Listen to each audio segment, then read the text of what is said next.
Welcome. Settle in, get comfortable, and let the day drift away. Our story for the night is of Tom Branson from Downton Abbey, a gentle tale to lull your thoughts, quiet your mind, and guide you into a peaceful rest. Of all the stories that passed through the halls of Downton Abbey, few are remembered with as much affection as that of Tom Branson. His was not the tale of a man born into privilege or comfort, but of one who arrived with purpose, conviction, and a heart far larger than his circumstances. Though his love for Lady Sybil Crawley would come to define much of his life, Tom's story is, at its heart, one of transformation, of a man who stood by his beliefs, found a family where he least expected it, and learned to belong in a world that was never built for him. Tom Branson was born and raised in County Wicklow, Ireland, a place of quiet hills, sea air, and green countryside just south of Dublin. Though Downton Abbey never gives us many details about his early years, what we do know paints the picture of a thoughtful and ambitious young man. He likely came from a modest, working-class family. His father was said to be a school teacher, which would have given Tom access to books, ideas, and a respect for learning. While his formal education was probably ordinary for the time, his curiosity went far beyond the classroom.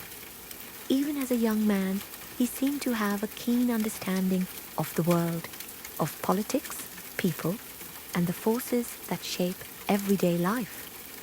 From early on, Tom held strong views about social equality and independence. Growing up in Ireland during a period of deep political change, he would have been surrounded by debates about freedom and class, about who should hold power and who should have a voice. Those ideas stayed with him, quietly shaping his outlook, even when he later found himself working for one of England's great aristocratic families. The previous chauffeur, Taylor, had served well under the Crawley family, though departed to open a tea shop. Tom Branson was his replacement. Despite his personal beliefs, Tom learned quickly to understand his surroundings, when to speak and when to stay silent. As a chauffeur at Downton Abbey, he showed respect and discretion, but beneath that calm surface was a man of conviction, thoughtful and quietly determined. His intelligence, though sometimes underestimated by those around him, was one of his most defining traits. While he did not overly share his thoughts, he was open with others that he was a political person. Although Tom never felt entirely comfortable serving the upper class, the position of chauffeur offered a kind of balance he could live with. Unlike the footmen and maids who worked constantly under the family's gaze, a chauffeur had a measure of independence. He could step outside, spend time with the cars, and move freely between the estate and the world beyond its gates. For someone like Tom, thoughtful, restless, and proud, it wasn't the perfect fit, but it was the best one available. It gave him the space to think, to observe, and to dream of something larger than service alone. When Tom Branson first arrived at Downton Abbey, it must have felt as though he had stepped into another world entirely. The great house stood proudly against the rolling hills of Yorkshire, its stone walls rich with history, its windows glinting in the afternoon light.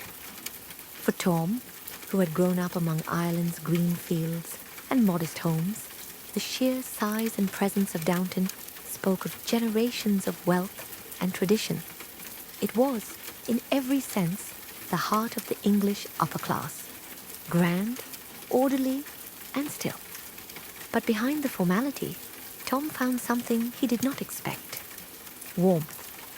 His new co-workers in the servants' hall, men and women who knew the rhythms of the house by heart, greeted him with kindness and curiosity. Mr. Carson, the butler, was proper and serious, but respected anyone who worked hard and held to his duties. Mrs. Hughes, the housekeeper, had a steady kindness about her and treated him fairly from the start. Down in the servants' quarters, there were friendly faces: Mrs. Patmore bustling in the kitchen, Daisy with her shy smile, and Anna, whose gentle manner made even the newest arrivals feel at ease. They were all different in their ways, but Tom could sense that life below stairs was its own kind of family, a place built on shared work, quiet humor, and understanding. The Crawley family, too, surprised him. Though their manners were polished and their lives very far removed from his own, they were not cruel or condescending. Lord Grantham, in particular, carried himself with a calm and steady kindness. He recognized something thoughtful in Tom, a seriousness, perhaps, or a love of ideas, and did something few employers would have considered. He allowed Tom access to his library. Tom was quietly surprised by the gesture, recognizing it as a rare kindness from a man of Lord Grantham's standing. It showed him that generosity, not grandeur, was what truly defined the household. Perhaps it was this sense of fairness and respect that explained why life below stairs seemed, for all its hard work, content and steady, a reflection of the family's decency at the top. It was an unexpected gesture, one that said more than words ever could. It showed trust and respect, a recognition that intellect wasn't confined to class. For Tom, who valued learning and saw knowledge as the truest form of freedom, this was a quiet but meaningful gift. In the stillness of those early evenings, surrounded by the scent of old books and the soft ticking of the clock, Tom must have realized that this new chapter of his life was not only about service. It was also about discovery, of people, of ideas, and of himself. Though he didn't share their world, he was beginning to see that Downton Abbey could be a place of kindness and understanding, as well as grandeur. It was a quiet, ordinary moment that left an unexpected impression. Tom Branson watched as the Crawley ladies prepared to leave the house, helping with gloves and coats, the soft bustle of their routine echoing lightly in the driveway. He overheard Sybil speaking with Cora and Edith, a light-hearted conversation about her latest dress fitting. She remarked that it was always the same, and her words carried a hint of longing for something different, something more. Cora and Edith laughed softly at her remark, amused at the idea that the seamstress might create anything groundbreaking. But Tom noticed that this was exactly what Sybil seemed to wish for. In that brief, passing moment, he recognized her spark, a curiosity, a restlessness, and a desire to look beyond the boundaries of her world. She was not a stereotypical aristocratic daughter, content to follow every expectation without thought. There was a liveliness in her mind that caught him off guard, a subtle independence that was visible even in the casual rhythm of her words. It was soon after, when he began driving her on short errands, that the two of them found the space for conversation. Tom, always thoughtful and reserved, shared with her some reading material he thought she might find interesting. Pamphlets about social reform and women's rights, things she might not have access to in her usual circles. She accepted them, intrigued, with a quiet acknowledgement that it was unusual to meet someone with such ideas in his position. Tom, careful to temper her assumptions, quietly clarified that he was a socialist, not a revolutionary, and that his current position as chauffeur was not the limit of his ambitions. Through these small, understated exchanges, a friendship began to grow, founded on curiosity, mutual respect, and a shared interest in the world beyond Downton's gates. In time, their conversations deepened, though always quietly. They spoke of fairness, of society, of the possibility of change. While it was not considered proper for a lady of her status to be so interested in politics, Sybil found in Tom someone who listened without judgment. He found in her someone willing to think freely, to question convention, and to see him as more than a servant. Slowly, without fanfare or notice, their connection began to take root, forming the basis of a bond that would eventually shape both their lives. In 1912, news of the war reached Downton, and the proud house became uneasy with the uncertainty of the future. Still, Tom's love for Sybil did not waver. He had seen her understanding of the world grow, and she became more aware of her privilege. She had her heart set on becoming a nurse, and though she had the empathy and gentleness such a position calls for, she worked to learn basic skills such as cooking. It was her spirit, determination, and humility that Tom admired so much, qualities rare in a woman who could so easily have ignored the world below stairs. Yet there she was, sleeves rolled up, laughter mingling with the clatter of pots, as if she had always belonged there. Sybil's interest for life outside Downton continued to grow. It was a bright afternoon when Sybil told Tom she needed to go into Ripon for a meeting. He thought nothing of it until the moment he stopped the car, she stepped out with a spark in her eye and confessed that she had come to see the counting of the votes. Before he could stop her, she was already swept up in the crowd, her hat lost among the sea of banners and shouts. Tom quickly parked the car and went after her, calling her name as the noise grew louder. He found her near the front, and though he urged her to leave, she refused, determined to witness history being made. Matthew, who had also come to watch the proceedings, spotted them and tried to persuade her too, sensing the tension thickening in the air. Then, in the confusion, a shove, a scuffle, Sybil was struck and fell.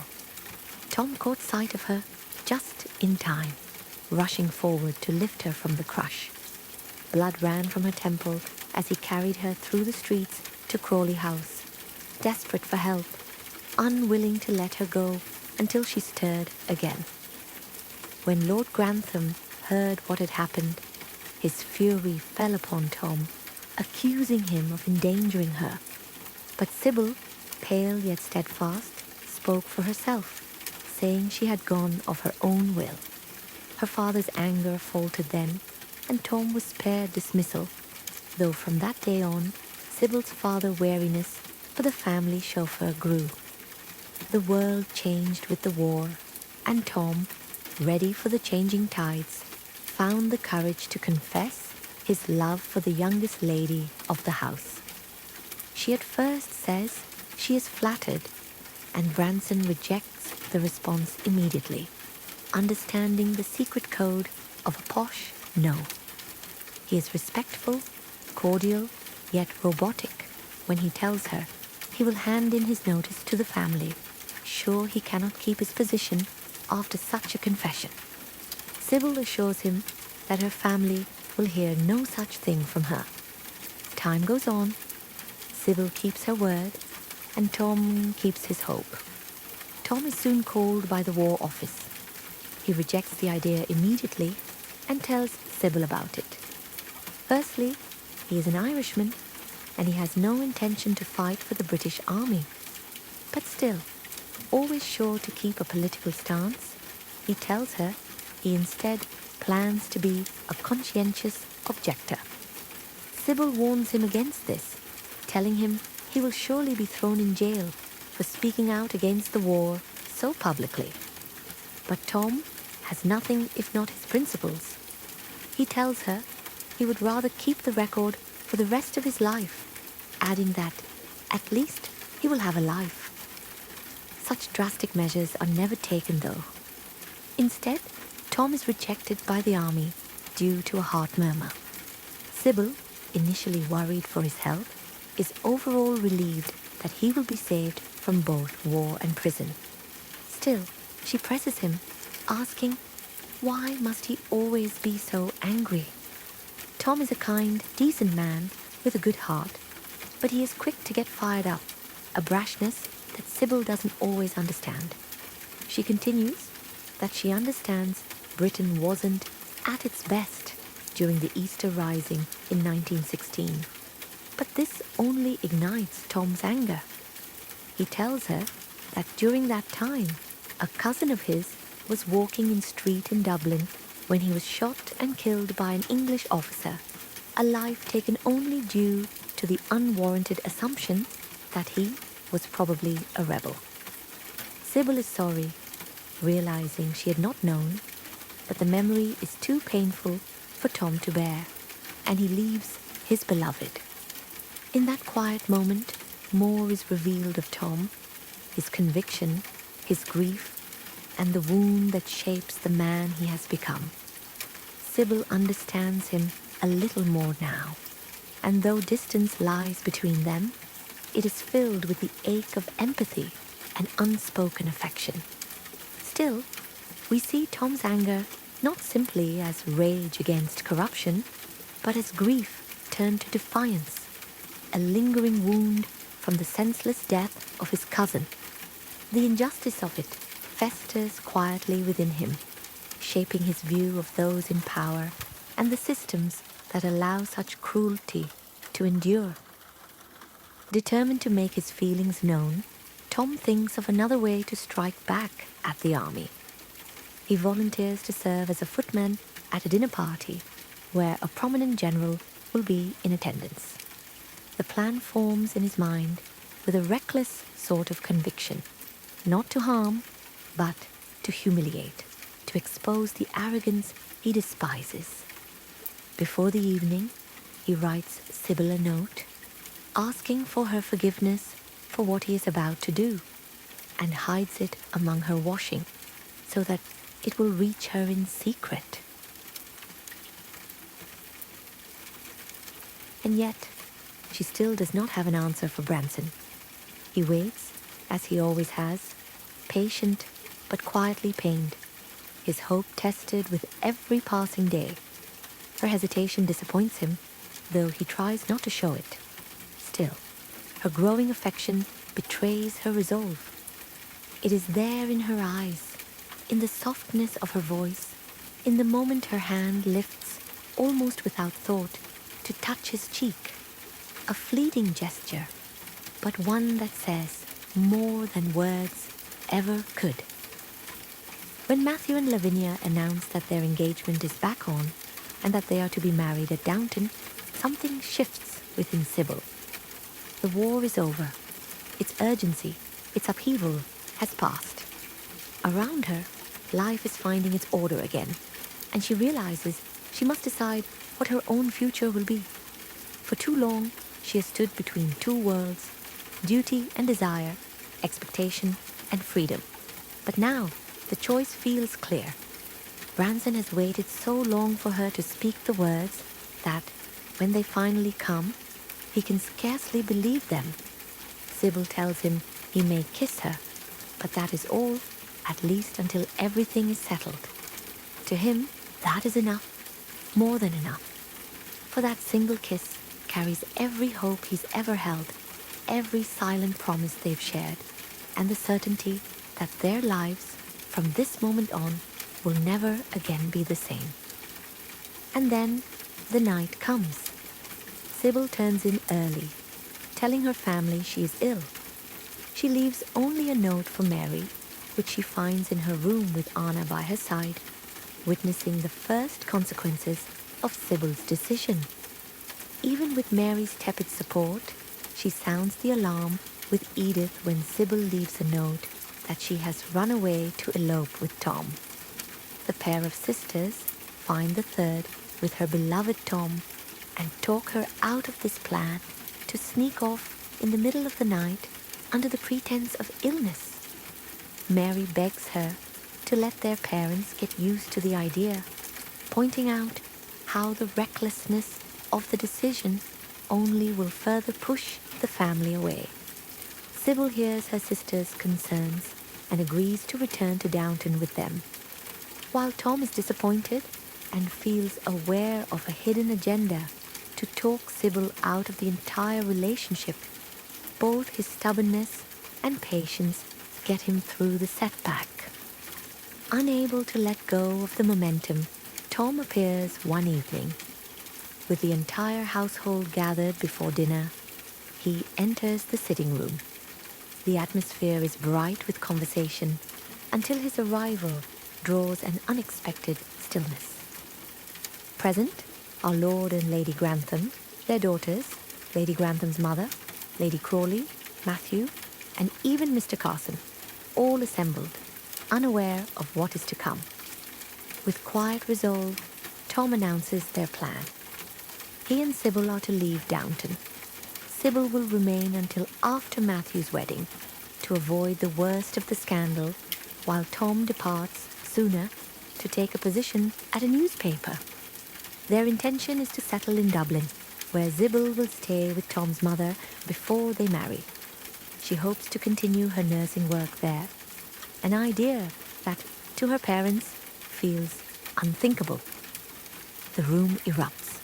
Lord Grantham's anger, long held in check, bursts forth with all its force. His voice echoes through the hall, sharp with disbelief and wounded pride. The notion that his daughter, his darling Sybil, would leave not only her home, but her station, and for a man once employed below stairs, is an affront he cannot comprehend. Lady Grantham's pleas for calm fall on deaf ears as Sybil stands her ground, composed but trembling, while Tom remains beside her, his posture respectful yet unyielding. Carson, always in favor of tradition, is shocked but composed throughout the ordeal. Downstairs, the reverberations of that confrontation are felt the next morning. In the servants' quarters, the talk is subdued until Anna, aware of Tom's affection for Sybil, quietly offers him her sympathies for the events of the previous night. Daisy, overhearing, asks without thinking what she means, and in that moment, Tom can no longer contain the truth. With much of the staff present, he tells them plainly that he is to marry Lady Sybil. The announcement falls like a thunderclap. Mr. Carson, ever loyal to the family and to the order of the house, is outraged at the public confession. To him, it is unthinkable, a breach of duty, of decorum, of everything Downton stands for. Yet Tom, though he respects Carson deeply, does not waver. His love is sincere and his decision made. Calmly, he says that he will take a room at the hotel in the village while he waits for Lady Sybil's departure, and with that, he turns and leaves. It is a quiet exit after a night of disruption, but one filled with finality. The moment when Tom Branson, the chauffeur with fire in his heart, steps beyond the walls of Downton Abbey and into the uncertain future that awaits him, and the woman who dared to choose him. In the days that follow, Lord Grantham tries to reason with Sybil, but her resolve is unshakable. No amount of pleading, nor any appeal to duty or family honor can turn her from the path she has chosen.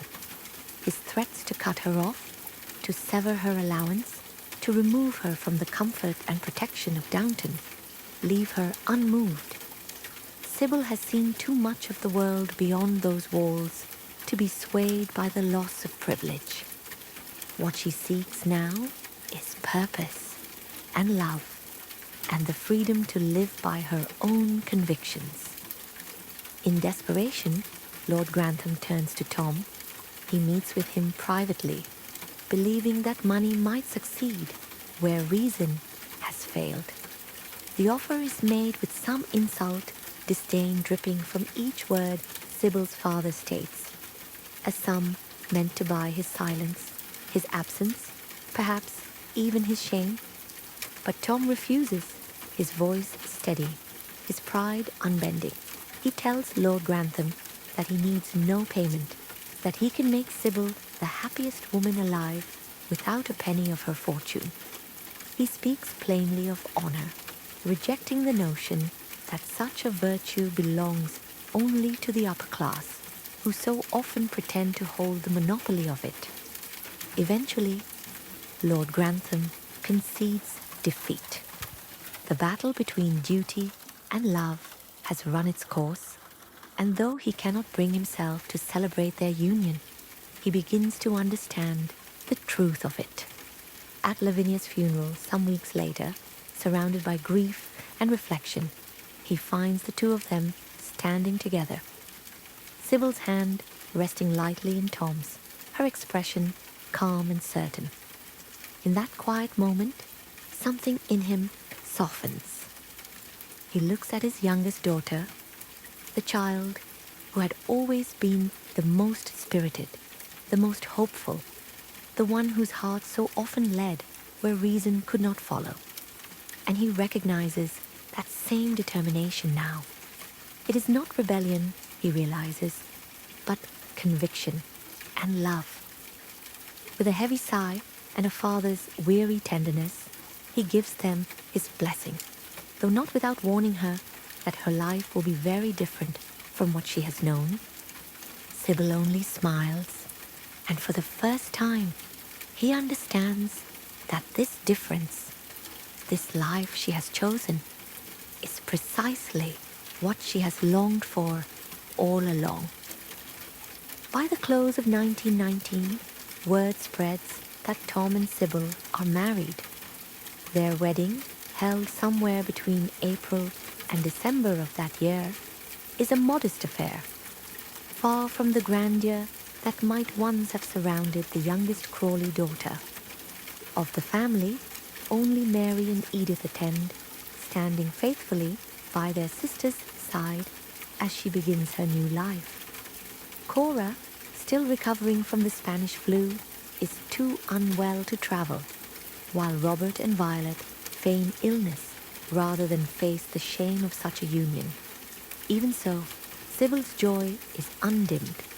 She and Tom return to Ireland to begin the life they have so long imagined together. Sometime later, Robert brings Cora a letter. It is from Sybil, written in her clear, steady hand, and as Cora reads it, a soft gasp escapes her lips. The news within fills her eyes with tears of joy. Sybil and Tom are expecting their first child. For a long moment she says nothing, her thoughts full of the daughter she misses so dearly, the little girl who once danced down the corridors of Downton and is now building a home of her own across the sea. A few days later, after the servants' ball, Cora turns to Robert with renewed determination. She tells him she will not be kept away from her first grandchild. Whatever their feelings about the match, what's done is done, and it is time, she says, for them all to accept it. She admits that this was not the life she once dreamed of for Sybil, but it is the one her daughter has chosen, and by all appearances, the one that makes her happy. She speaks with the strength that Robert has always admired in her, declaring her wish to visit Sybil in Ireland and to see their daughter and her husband come home to Downton. For the first time since Sybil's departure, hope seems to find its way back into the house. The family, though made and molded in the ways of traditions, had always seemed to know that no matter what life path their youngest, beloved daughter would take, she would always be welcomed back home. When Sybil and Tom returned to Downton for Mary and Matthew's wedding, their visit felt both like a homecoming and a test. The journey was made possible by Violet, whose quiet generosity covered their expenses. One evening, she took Tom aside and, with a rare warmth, told him that he was now a member of the family and that we Crawleys stick together. Upon arriving, Tom made his way downstairs. He greeted his former colleagues with genuine fondness, eager to show that marriage and a change in station had not altered who he was. The welcome was kind at Downton. Cora, Isabel, Mary, Edith, Anna, and Mrs. Hughes received him warmly, each in their own way recognizing the sincerity of his heart. Robert, however, remained stiff and cautious, while Carson was far from pleased. Both he and Thomas Barrow refused to serve as valet to the former chauffeur, and so Mrs. Hughes, ever practical, assigned young Alfred instead, reasoning that all that was required was to ensure Mr. Branson had what he needed.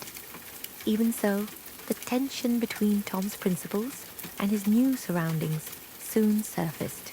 The question of proper dinner attire caused quiet strain.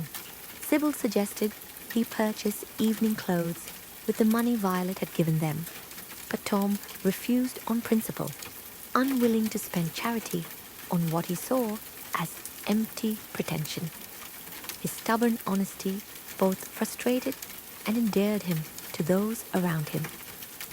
During the visit, he also met Sybil's American grandmother, Martha Levinson, whose boldness and disregard for formality matched his own. She delighted in Tom's frankness, declaring her approval of both his work and his Republican sympathies, which left the family bemused and slightly unsettled. Throughout their stay, Tom did his best to walk the delicate line between his convictions and his desire not to trouble Sybil. He was mindful of her happiness, aware of how much she had already sacrificed. Slowly, the tension began to ease. He even struck up an unexpected friendship with Matthew, who, understanding Tom's discomfort, helped him find his footing among the Crawleys.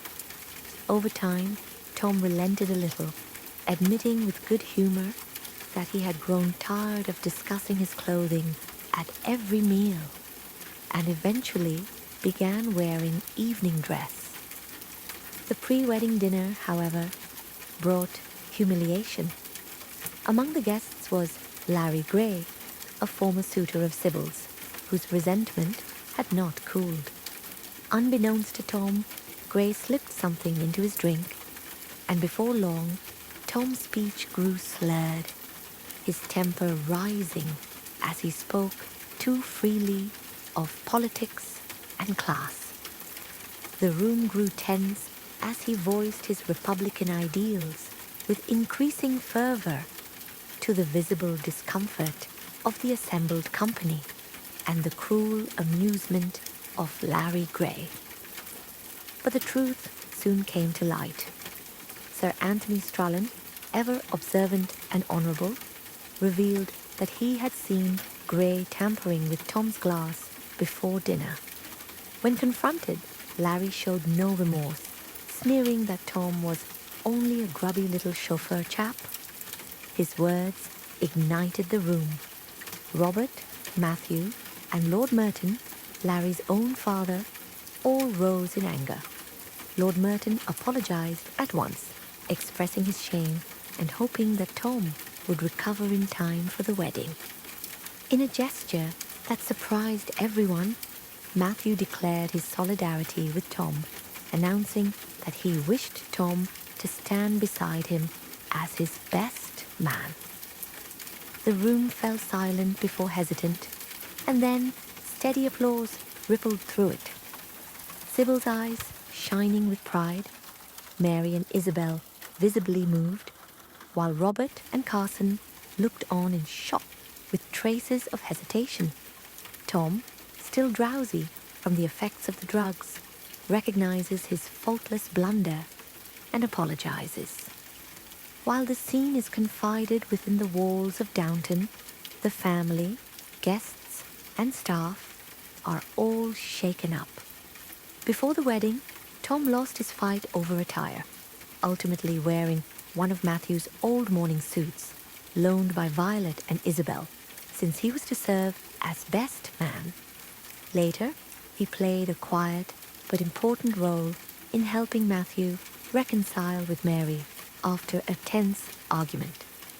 Robert expressed his gratitude to Tom for his intervention, and the following day, Tom stood at Matthew's side in the church, fulfilling his duties as best man with steady composure. A short time later, Tom and Sybil returned to Downton for the wedding of Lady Edith and Anthony Strollen. During their visit, Tom became aware that the Crawley family was facing financial difficulty after Robert suffered a substantial loss in a bad investment. The family may have to leave Downton Abbey and move into a house that had formerly belonged to Robert's great-grandmother, to be renamed Downton Place. At Cora's suggestion, the family visited the house and had a picnic the day before the wedding. Observing the property, Tom remarked that it looked like a fairy palace to most people, while Sybil noted that her family would be able to manage the house with a smaller staff.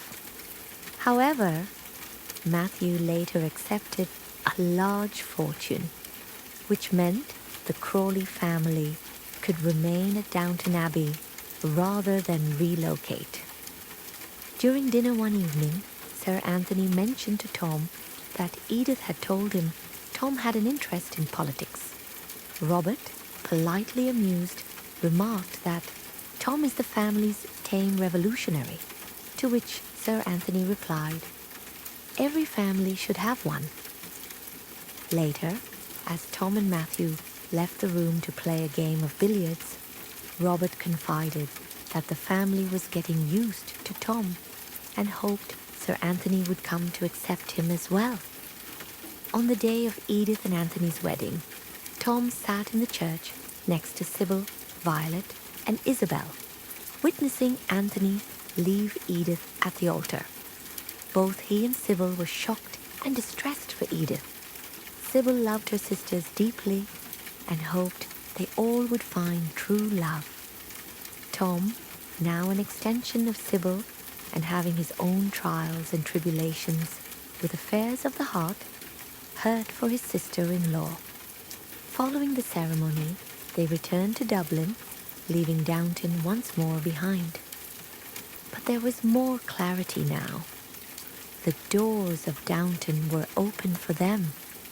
Still, Downton would see the couple soon, though this time staggered.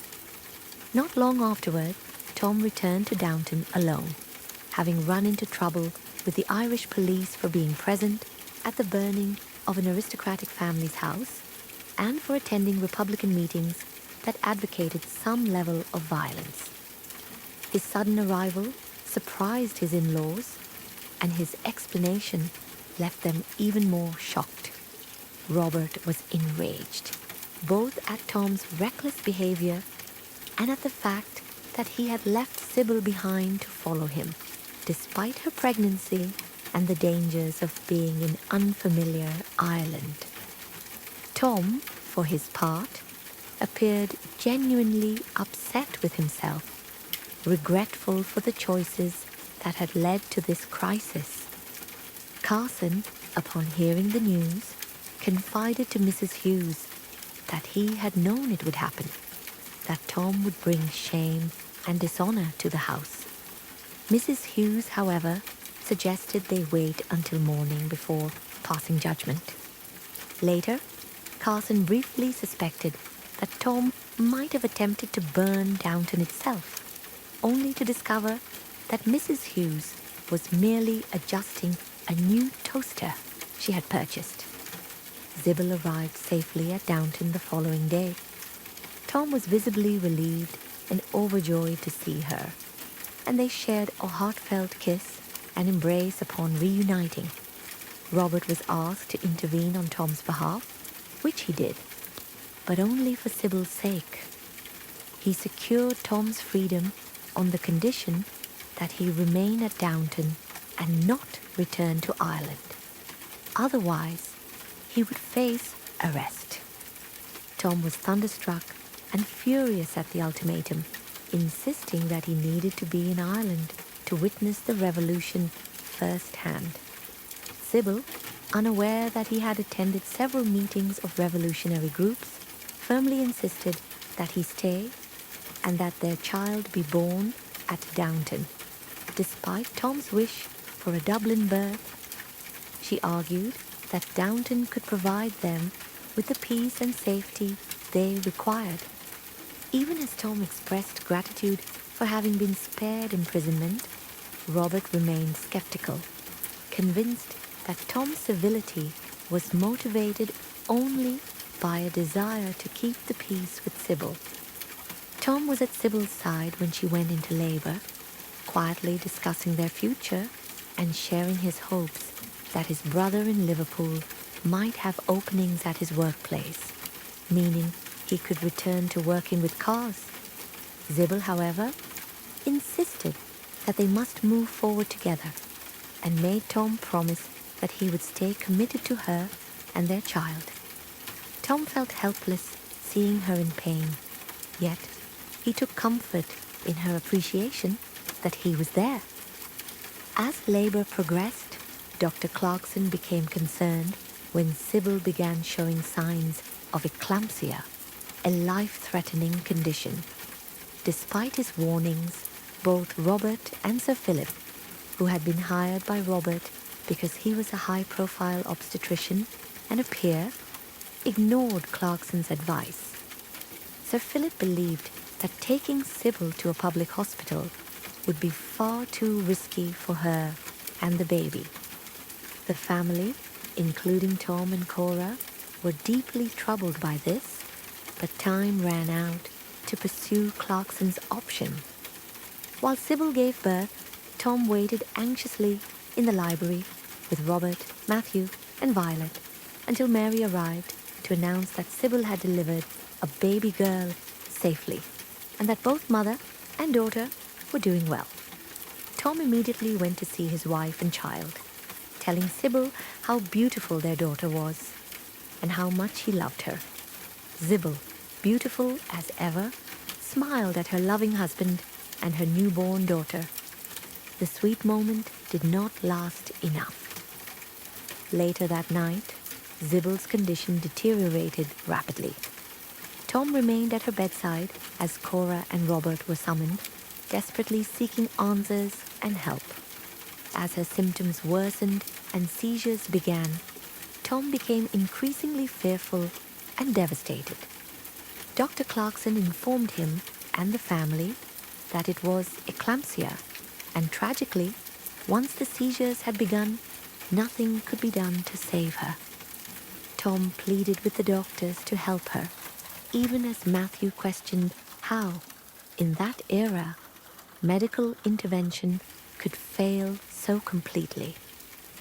With no other recourse, Tom held Sybil's hand, urging her to breathe and to stay with him, refusing to leave her side as the seizures continued. Despite his presence and desperate prayers, Sybil passed away. Tom, her parents, her sisters, Mary and Edith, and Matthew were left utterly devastated, their grief intensified by the cries of Tom and Sybil's newborn daughter, a heartbreaking reminder of the life and love they had just lost. Sybil was truly beloved by all in the house. Anna, Mrs. Hughes, Daisy, Carson, and even Thomas carried on their duties with a solemn sense of loss, offering small comforts where they could, but remaining largely in the background to allow the family their grief. Still, the dutiful Carson was aware of the new dynamic between Tom, his newborn daughter, and the Crawleys. When he asked what they were going to do about Tom, Mrs. Hughes replied with quiet firmness that they would show him kindness, offering patience and support rather than judgment. She understood the depth of his grief and knew that harshness would only compound his pain. After Sybil's death, Cora remained beside her youngest daughter's body, speaking softly, her hands clasped over Sybil's. She promised that the family would care for both Tom and their newborn daughter, vowing that the little girl would know love and security despite the devastating loss of her mother. In those moments, Cora's grief was deep but controlled, her words carrying reassurance as much for herself as for those left behind. The following morning, Tom joined Mary in Sybil's room, where her body lay still. The atmosphere was heavy with sorrow. Edith arrived shortly after, her own grief apparent, to inform them that the funeral directors had arrived. Mary gently reminded Tom that they would have to let Sybil go, even though it would be nearly impossible to do so. Tom could hardly meet their eyes, the weight of loss pressing down on him. He stepped back into a quiet corner, feeling both the emptiness of Sybil's absence and the immense responsibility now resting on his shoulders for their child. Mary and Edith said their goodbyes, speaking softly, their own tears subdued but evident. Once they had left, Tom was left alone with Sybil for a private farewell. He approached her, holding her hand, speaking to her in low, trembling tones, assuring her that he would care for their daughter, that he would remember her, and that he would carry her love with him always. The room was still, but for the quiet murmur of his words and the soft shuffle of his own tears. It was a moment of profound solitude and grief. A man utterly broken, yet determined to honor the woman he loved and the life they had created together.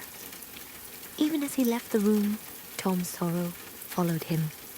His movements were slow, his head bowed, and every glance at the crib reminded him of the enormity of the loss. The staff, aware of the tragedy, but respectful of his privacy, quietly carried out their duties, offering subtle gestures of support, a warm blanket, a cup of tea, a hand lightly resting on his shoulder, but never intruding. Tom was utterly heartbroken, consumed with grief for Sybil while grappling with the responsibility of caring for their newborn daughter. He remained at her side in the hours after her death, holding her hand and speaking to her even as he faced the unbearable reality of losing his wife. Over the following days, he struggled to find composure, torn between mourning Sybil and protecting their child. Though supported by family, he faced profound isolation in his grief, with moments of visible despair, anger, and helplessness. His sorrow was the deepest and most immediate, and it would shape his decisions and his emotional journey in the weeks that followed. Very soon after, Violet, Sybil's grandmother, came to visit the family. She found Robert, Cora, Mary, Edith, Matthew, and Isabel in the drawing room and immediately asked about Tom. Edith explained that he was upstairs and had declined when she asked if he wanted anything, a detail that prompted Cora to reflect that Tom wanted nothing more than his wife back, even though that was now impossible. Cora excused herself to write a letter of apology to Dr. Clarkson for Robert's earlier dismissal of his advice, acknowledging that if his guidance had been followed, Sybil's life might have been saved. It was clear that Cora held Robert responsible in part for what had happened. She could not shake the memory of how he had dismissed Dr. Clarkson's warnings and disregarded his advice at a critical moment when Sybil's life had been at stake. The thought that the outcome might have been different if Robert had trusted the doctor filled her with a mixture of sorrow and frustration. She felt both anger and helplessness, knowing that his pride and insistence on control had contributed, in part, to the tragedy.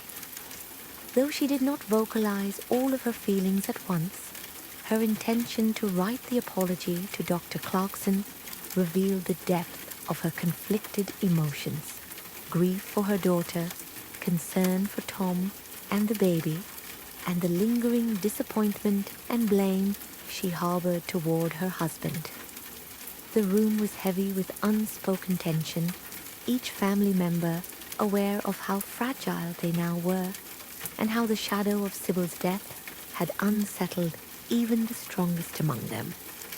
Tom chose to name his daughter Sybil, acknowledging that though it would always be painful, it felt right to honor her memory and keep her mother alive in their lives.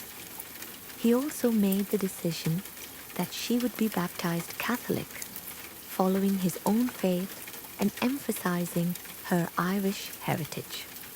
Robert strongly objected, preferring that the child be baptized Anglican. He invited Reverend Travis to the house, who disparaged the Catholic faith in an attempt to sway Tom. But Tom remained firm in his decision. The rest of the family quietly rallied around Tom, supporting his wishes. Mary reminded Robert that Sybil had indicated she had no objection to her daughter being raised Catholic, reinforcing that Tom's decision reflected Sybil's own wishes. Though Robert initially protested, he eventually relented after Cora intervened and reminded him that Sybil wanted Tom to be happy. Mary further reinforced the importance of remembering that Sybil had loved him deeply, and that honoring her wishes for their daughter was what the family should focus on.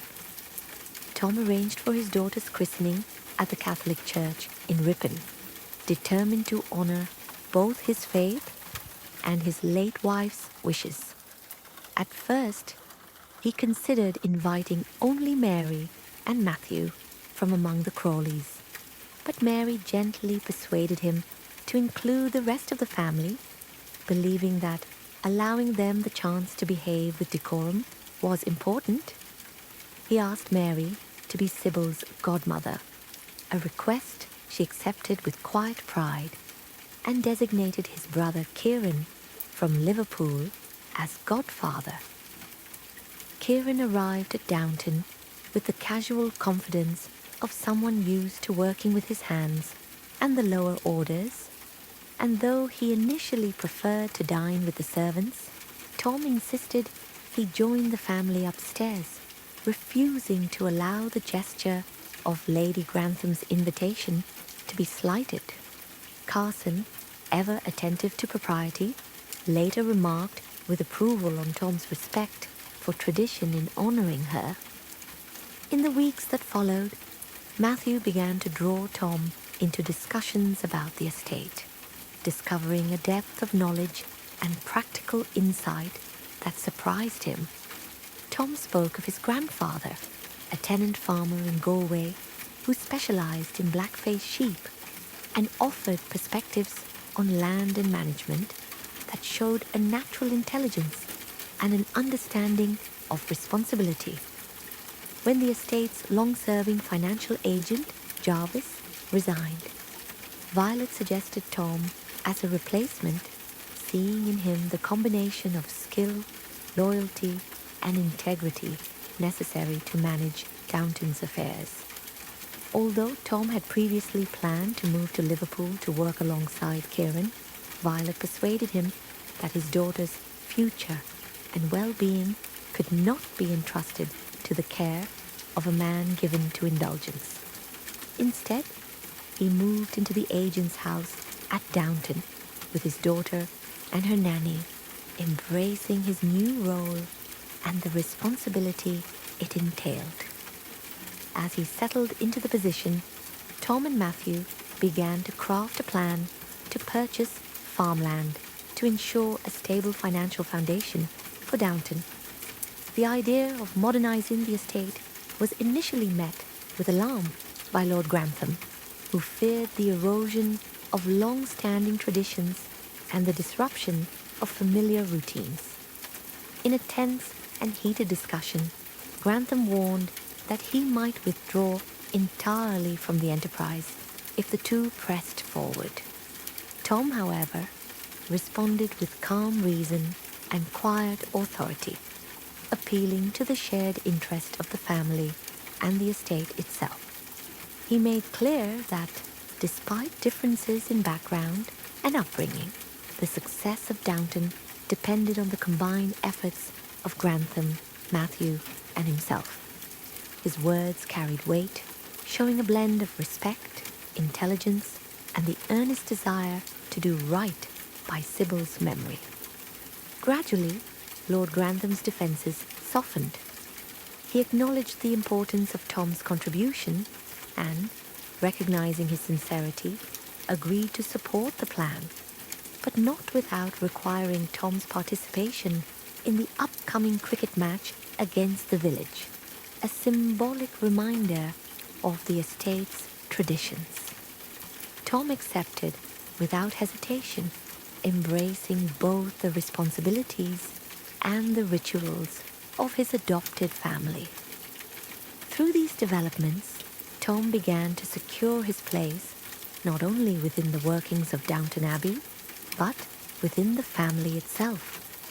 He navigated the delicate balance of asserting his own beliefs while respecting the values and sensitivities of his in-laws. His intelligence, loyalty, and steadfastness became increasingly evident to those around him, and though moments of friction remained, he steadily carved out a role that honored both Sybil's memory and the life he now shared with their daughter. At Lord Grantham's request, Tom attempted to learn cricket for the first time under Matthew's patient guidance. As he practiced the awkward swings and unfamiliar rules, he told Matthew that no matter how skilled he became, whether in riding, fishing, or shooting, he would never truly be transformed into a gentleman. "I'll still be an Irish Mick in my heart," he said with a wry smile, acknowledging both his origins and the cultural divide that had once set him apart from the Crawleys. Matthew, amused and genuinely affectionate, replied that he should hope so, a small moment of warmth that hinted at the mutual respect that had grown between them. During the cricket match itself, Tom's attention was often drawn to his daughter, safely surrounded by the loving care of Sybil's family. Seeing her there, happy and secure, stirred something deep in him. He turned to Cora and asked whether it might be possible for him to live at Downton until their daughter was older, so he could be close and involved in her life. Cora, understanding the depth of his loss and the devotion he had for both Sybil and their child, readily agreed. The series concluded with a quiet but meaningful note of reconciliation and belonging. Tom caught Dr. Clarkson out during the match, demonstrating both his growing familiarity with the estate's traditions and his playful spirit. In a moment that symbolized his full integration into the family, he embraced both Robert and Matthew, bridging the gaps that had once seemed insurmountable. In that final scene, Tom stood not only as a devoted father and husband's memory, but as a man who had found a place within the Crawley household, accepted and respected by those he had come to love. And so, as the lights fade in the great house and another day at Downton comes to a close, we leave Tom Branson standing in that quiet moment of belonging. A man once unsure of his place, now firmly part of a family and a home he never expected. Let that sense of acceptance and peace settle with you now. May your night be calm, your rest be deep, and may you drift off, knowing that, like Tom, you too can find warmth, connection, and a place where you are truly meant to be. Thank you for listening, and good night.